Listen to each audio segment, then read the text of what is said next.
Apa hal penting yang harus kita beritahukan kepada orang-orang yang punya riwayat penyakit jantung terkait dengan perkembangan virus corona ini? Ini dia.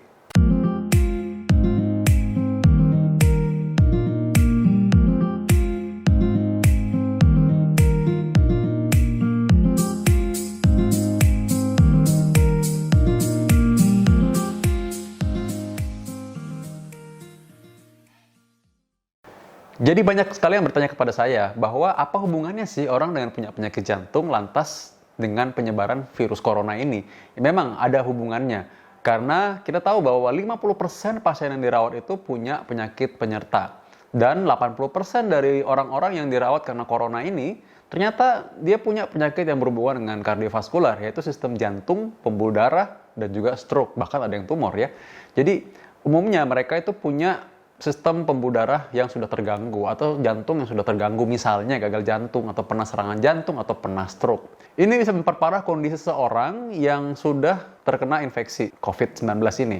Jadi artinya orang-orang yang umumnya cepat sembuh dan punya gejala yang ringan itu adalah orang-orang yang masih relatif muda dan tidak punya masalah penyerta. Nah, ketika dia punya masalah penyerta, misalnya dia adalah seorang perokok, dia adalah seorang diabetes, dan tadi dia punya masalah penyakit jantung dan pembuluh darah, maka ini bisa menjadi hal yang fatal. Karena kemungkinan menjadi kritis ini lebih besar.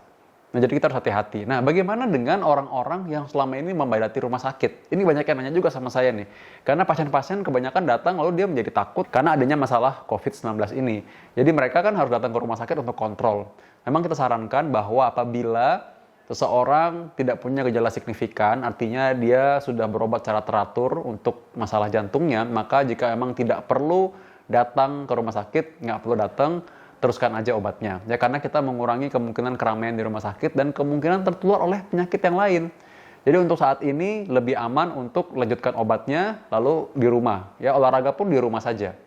Jadi sebisa mungkin tidak pergi ke keramaian. Karena orang-orang yang punya penyakit jantung dan pembuluh darah ini adalah orang-orang yang cenderung rentan untuk diserang COVID-19. Dan jika memang terserang juga, maka kemungkinan untuk menjadi lebih berat penyakitnya itu juga lebih terbuka.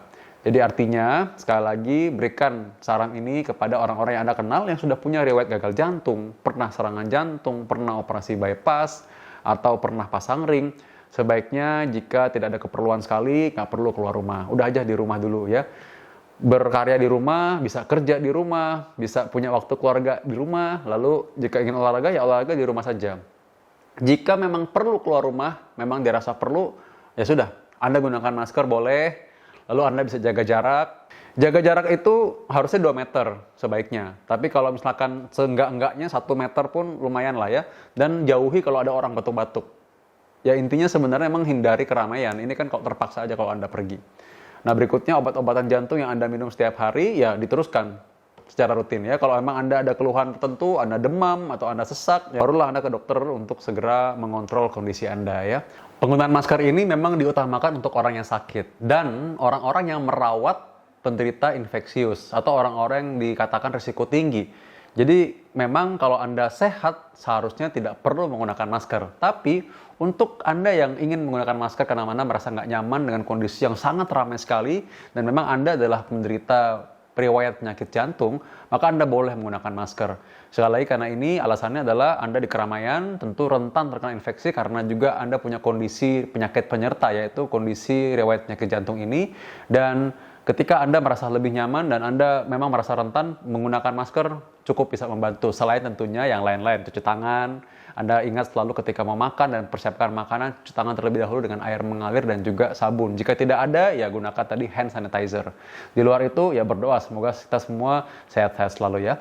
Anda boleh ikut menyebarkan informasi yang berharga ini kepada orang-orang yang Anda rasa perlu, dan aku yakin ini menjadi informasi yang penting dan berharga. Semoga kita semua sehat selalu.